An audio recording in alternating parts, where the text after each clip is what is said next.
Welcome back, Defenders. It's been a while since I've mentioned Russia's casualty count.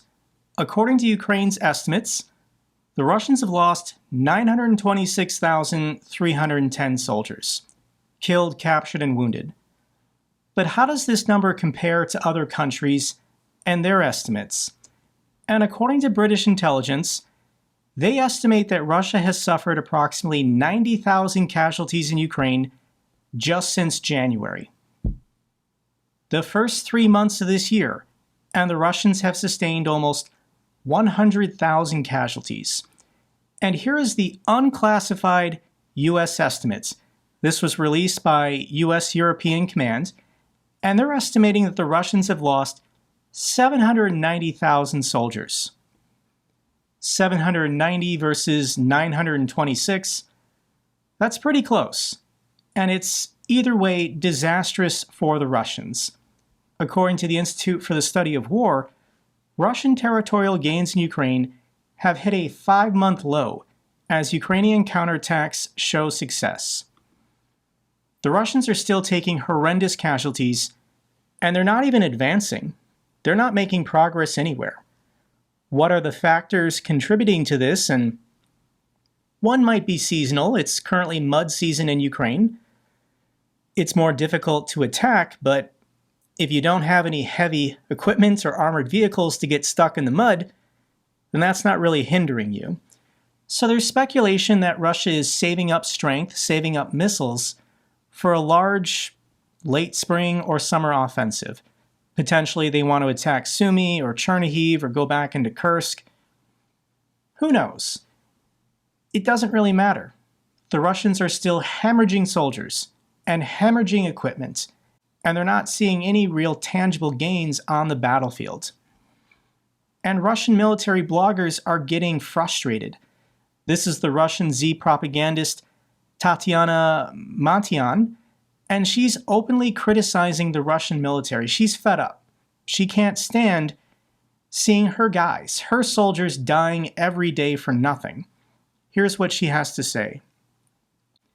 The guys fighting recognize that we are far behind in terms of drones, and we have no one left to fight. Really, no one. That's why the front is standing still. I feel sick at heart about it. Videos of columns being destroyed are being published. Some are still moving in columns, and no one is punished for this. Everybody's doing fine. When she says everybody's doing fine, she's referring to Russian military leadership.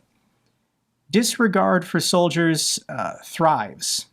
Millions of appeals from people like Ernest and Goodwin, I'm assuming these are Russian soldiers referenced earlier, who have either been nullified or are about to be nullified.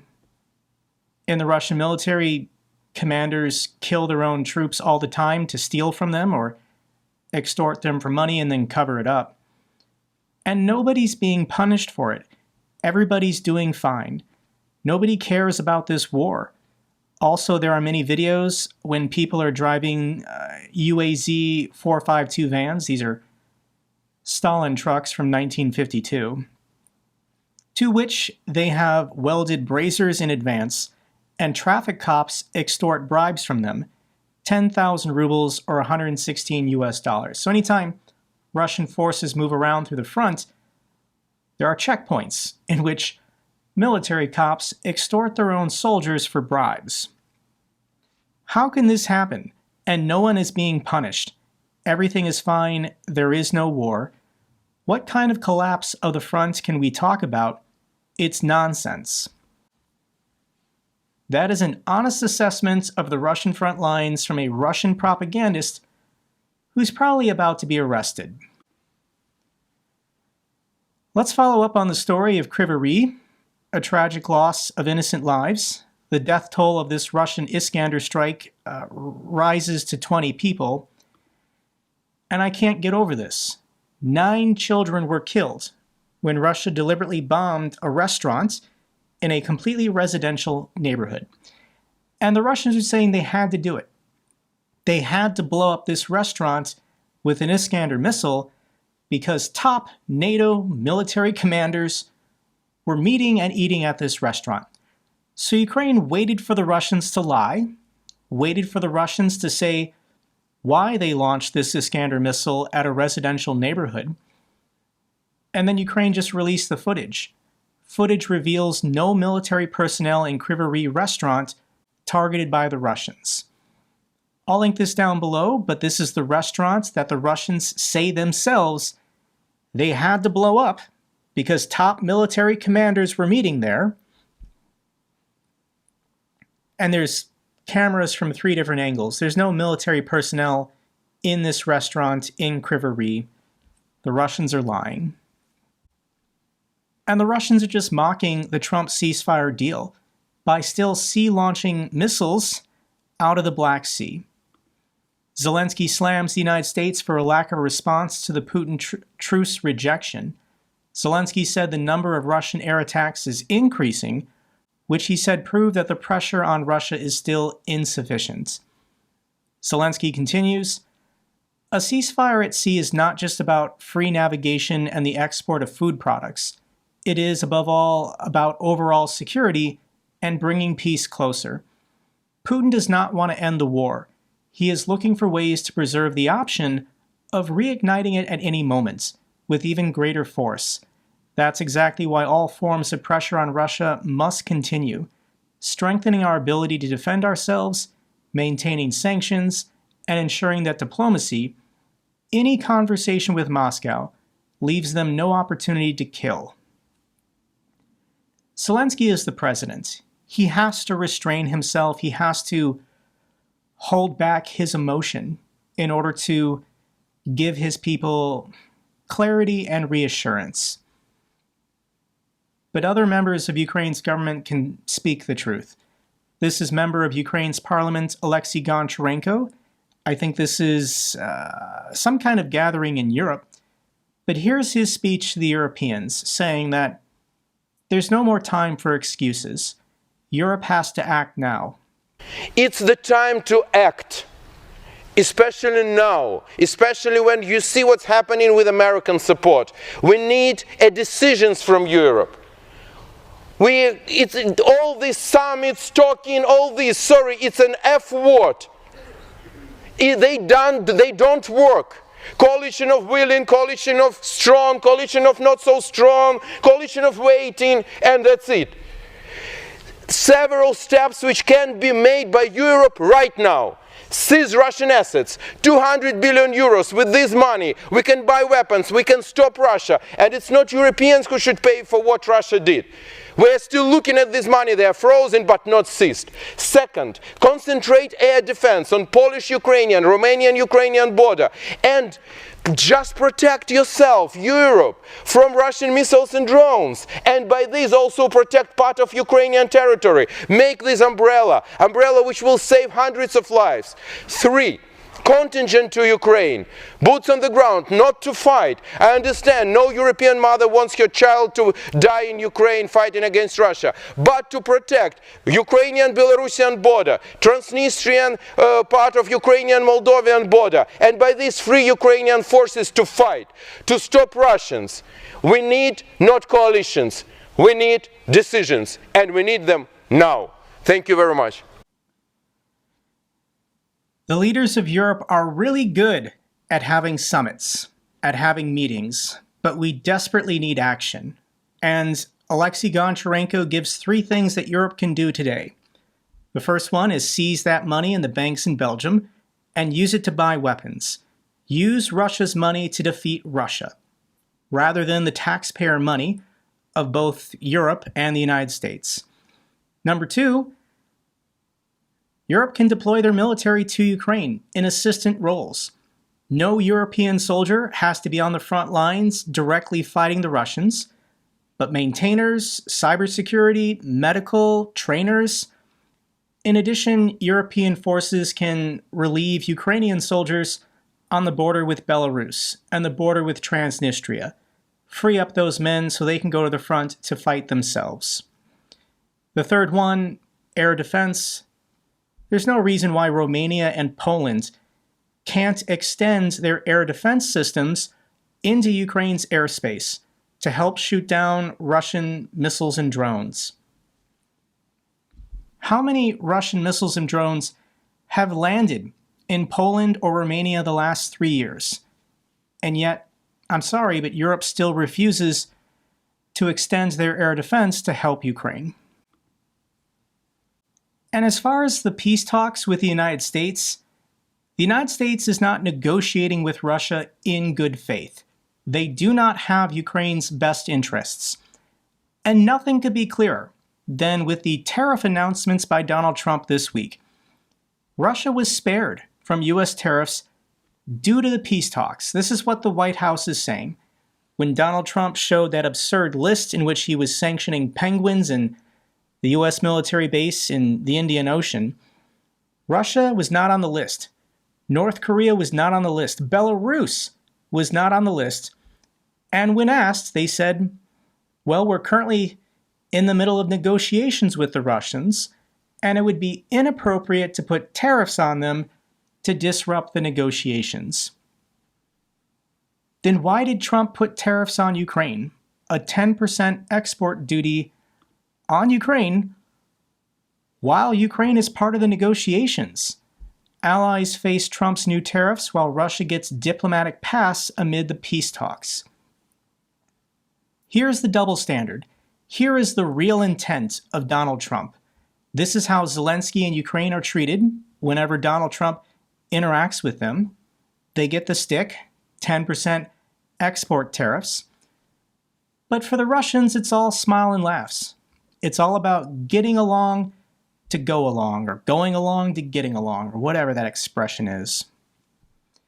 This is sick, and honestly, it's so two-faced even to Trump's supporters. Donald Trump doesn't even care about his own people.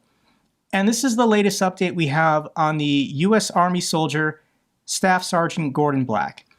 Now, Gordon Black was taken by the Russians in May of last year and then sentenced to jail. Gordon Black made a mistake.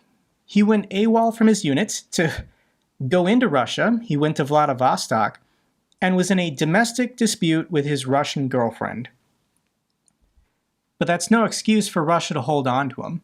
The Russians should be returning this U.S. Army soldier. And Staff Sergeant Gordon Black is a Trump supporter. I can show you the clips of Gordon Black praising Trump and being critical of Biden while Biden was president. Staff Sergeant Gordon Black had a sympathetic view towards Russia because of Donald Trump. And this man is now suffering.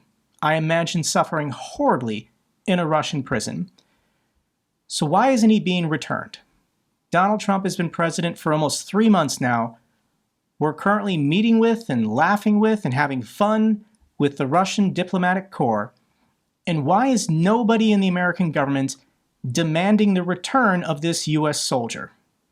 Who's a Trump supporter? He's MAGA. It's all sick, guys. Like, Putin is holding on to this guy as a bargaining chip with Trump. Trump's president for the next 4 years. The only reason Putin would hold on to him is so that he can extract value. He can blackmail Trump to get more for this guy's eventual release. Kyiv sends team to D.C. as White House resource deal sparks control fears. Zelensky's not going to Washington, D.C. This is what Donald Trump wants. He wants Zelenskyy to come back to the White House, sign the mineral deal, and apologize. And the Ukrainians are just stalling. This is a delay tactic. Ukraine is never going to sign this deal, but they're looking for an excuse not to sign it. They're stalling, saying their lawyers are looking at it. They're having EU regulators look at it, but no, Zelensky's never going to sign this mineral deal with Trump when Trump obviously favors the Russian. And this week has been a pretty good distraction. Donald Trump, I have to believe, is overloaded with other things aside from the Ukraine mineral deal because global markets are crashing. Since Donald Trump took office on January 20th, this is the stock performance of China, Germany, the UK, Canada, the United States, and Japan. Donald Trump is a disaster. He's a one-man wrecking crew, eradicating tens of trillions of dollars of global wealth. for no reason, no benefit. Okay, well, maybe there is one good thing from Donald Trump being so bad on economic policy. Russian market slides amid global panic over Trump's tariffs. Because the international markets are all intertwined, when one economy suffers, they all suffer. So the Russian stock market exchange is also down greater than 10% in response to Trump destroying everyone. And when global economic activity slows, when global demand for energy falls, the price of oil falls. The Kremlin is panicking as Russian Ural crude oil nears the crucial $50 mark. Every day I check this and it just keeps going lower. The price of ICE Brent crude is now $61 a barrel. This is the lowest it's been since COVID, since February of 2021. This is Russia's Achilles heel. We can go to the Urals charts. This is a screenshot as of Friday. But I do believe as of today, the price that Russia is getting for their oil is below $50. They're not making a profit. This is a disaster for Russia if we enter a global recession, if there is a prolonged period in which demand for energy does not go back up. This is going to destroy Russia this year. Donald Trump is so bad for the US economy and the global economy, this could bankrupt Russia faster. And the real threat is the world's two largest economies, China and the United States, tit for tat, going back and forth, disastrous trade war. China deploys rare earths as weapon in the trade war with Trump, and China has decided to restrict the export of 7 rare earth metals critical for high-tech industries. Donald Trump's about to be getting phone calls from US business leaders saying they can't get their supplies from China anymore because China is going to restrict them. Trump is making noise on Truth Social, yada, yada, yada. If China doesn't back down, I will add another 50% to Chinese tariffs. The White House press secretary says 104% additional tariffs went into effect on China in response to their retaliation. This is why the markets are down again today. The Americans don't understand how bad this is going to be. If you want a new baseline iPhone this fall, it's going to cost over $4,000. Do you want to pay more than $4,000 for a brand new iPhone this fall if Donald Trump doesn't back down and stop this? Stop what he's doing himself. It's so bad, even Elon Musk is speaking out. Musk made direct appeals to Trump to reverse the sweeping new tariffs, and Donald Trump told him no. Get lost. So Elon Musk and his family are taking to social media to attack Trump. This is Elon Musk's brother. This is Kimball Musk.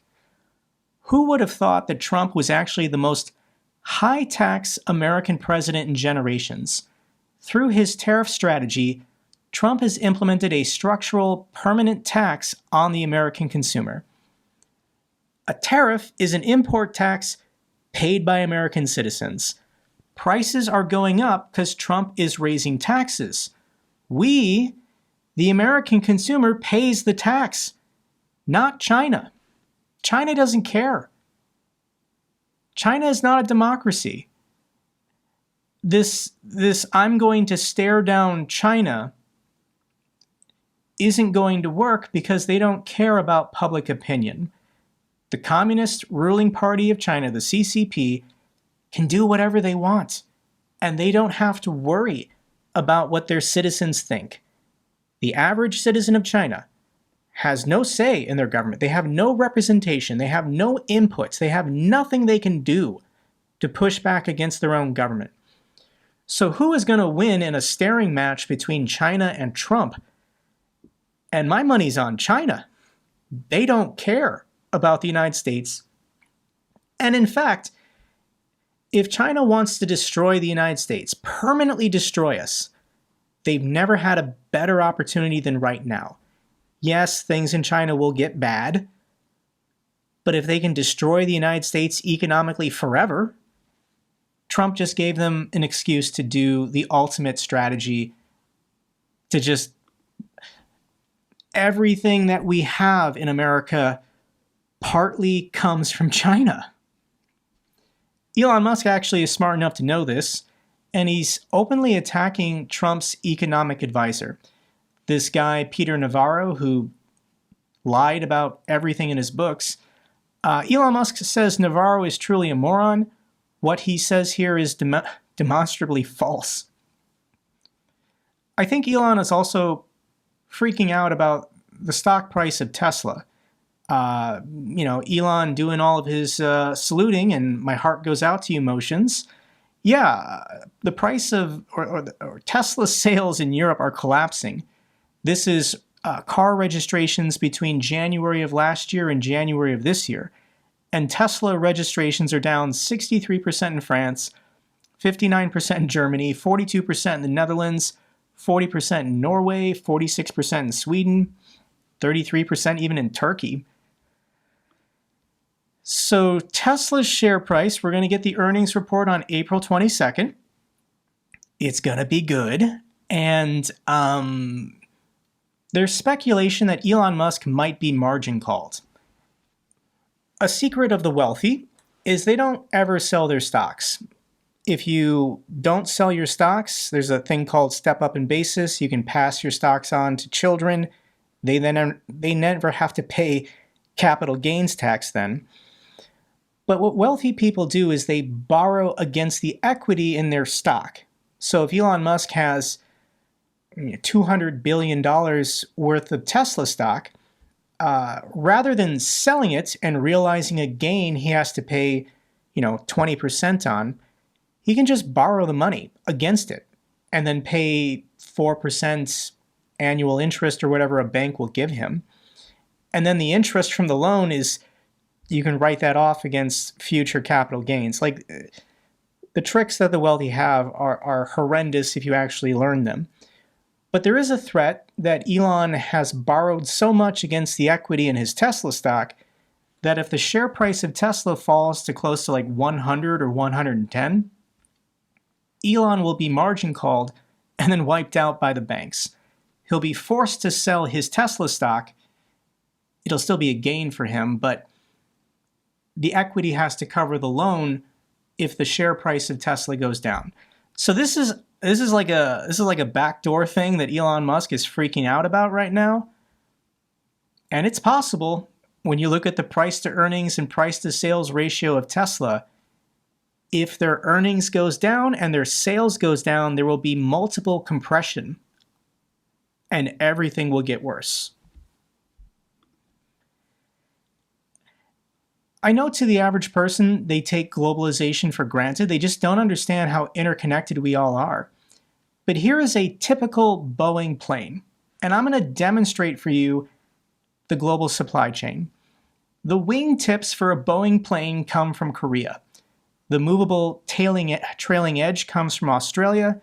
The passenger entry doors come from France. The rudder comes from China. The main landing gear comes from Japan. The landing gear comes from the UK.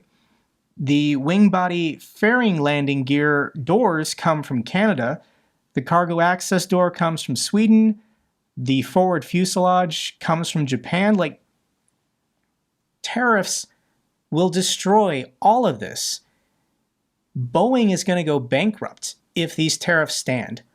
Ford, GM, Chrysler, all of these manufacturers who are integrated in a global supply chain will all go bankrupt if these tariffs stand. I understand, like, the theory, let's put up tariffs and then make everything ourselves, but that takes investment. That takes time. These American companies, America's largest corporations, will go bankrupt before they have time to adjust to 104% tariffs on China. People are starting to get it. Donald Trump is an idiot. He has no plan. And his approval rating goes down every day. Here's the latest approval rating. He's at 46%, but this was before the stock market drop in the last 2 days. Disapproval rating is 49. And I don't think Trump's ever getting this back. I don't think he's going to recover. I think this is just going to go down every single day until it's about 30%. That's kind of Trump's floor, where those are the people in a cult. They're incapable of independent or critical thinking, and they will make up any excuse to justify anything Trump says or does. Hands off millions in US-wide protests against Trump and Musk. This was the April 5th protest here in the United States, and this was a huge success. Potentially 5 million Americans participated, and the next one's going to get bigger. So when is the next protest that you can participate if you're in the United States? And it's going to be on April 19th. This is the day before Easter. And the organizers are trying to get 10 or 11 million Americans to participate, because that would be 5% of the adult population. So the group that organizes this, they're called 50-51. 50 protests, 50 states, 1 movement. And I'll put their website down below if you want to find an event in your town, your city. Or if there is no event in your town or city, you can become an organizer and you can create one. All you have to do is find your local Tesla dealership and then tell a couple hundred people to show up with signs and protest for a couple hours. The 50-51 organization, they have a Facebook group, they have an Instagram account, they have a YouTube channel, but their biggest social media is on Blue Sky. They've got 135,000 followers on Blue Sky. I'll put the links to all their social media down below. If you're American, on April 19th, you want to show up with your own sign, please do it. Please get involved. America, it's all hands on deck. Like, if we don't stop Donald Trump and Elon Musk today, America can't survive 4 years of this, I'm sorry. Let's get to the bad news for Russia. Drone strikes took out 2 Russian Panzer S-1 air defense systems. I'll link the video down below, but anytime Ukraine gets an air defense system, that's a good day. They also got 2 Russian Buk M3 and Buk M2 air defense systems. Once again, I'll link the video down below if you want to see them go boom. Let's get an update from the Russian front lines. And they have some electric scooters. This is a video of the Russians about to go into combat on electric scooters. Хорс, все, давай, присматривай за ними, за всеми. Поехали. Все, погнали, давайте. Все, давайте с Богом. Сильно близко, не подъезжай. Да здесь можно нормально, придерживайтесь. Малой, блин. Твою дивизию. Он не умеет, что ли, ездить или что? Так, у вас что, давайте. Не ставил сюда в пас. Цыган замыкающий.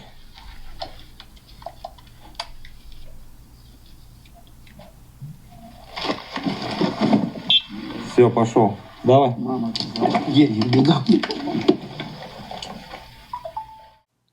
All these men are going to die. I haven't seen any donkey videos the last couple of weeks, and apparently they got resupplied. Russian cavalry is getting new war horses. They're currently undergoing training before being deployed to the front lines. Here are some Russian donkeys. А вот наши боевые кони уже научились ходить за человеком, проходят у нас здесь своеобразную тренировку. В дальнейшем будут помогать нашим ребятам в подвозе боеприпасов, еды и воды. Что. Вот так они у нас живут, кушают сено, кушают зернышко, и все у них хорошо.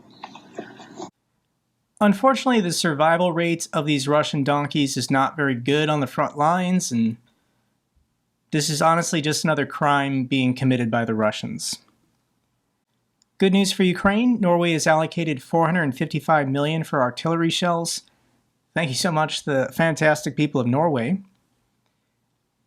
The Buffett Foundation has now committed to spending $1 billion in aid to Ukraine this year. So this is Howard Buffett. This is Warren Buffett's son. He's in charge of the Buffett Foundation. This is a charity. And this is incredible. Howard Buffett has visited Ukraine 18 times in the last 3 years.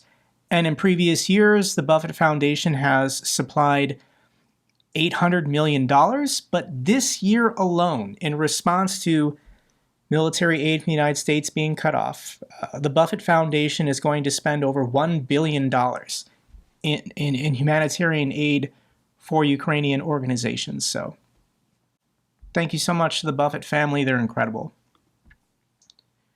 Final clip, I have to play it for you guys. This is the grandfather of Timothy. Timothy is the 3-year-old child who was killed on this playground. And I have to share the story. This is the grandfather remembering his lost grandson. Вони гуляли тут на майданчику і збиралися йти додому. Воно під'їзд, де вони заходили, вони його вбило возле під'їзду. А бабуся? Бабуся в лікарні 2 операції зробили. Сильно енергічний. Значить, він любив космос. Ракети, все, що зв'язано з космосом. Вже читав в 3 роки в англійському туди, назад до 10. Та ви що? Так. Він любив животних сильно, собирав, любив божих коровок. Ну, він знав всі планети, він відлічав планети всі, як кожна називається, про кожну планету все знав.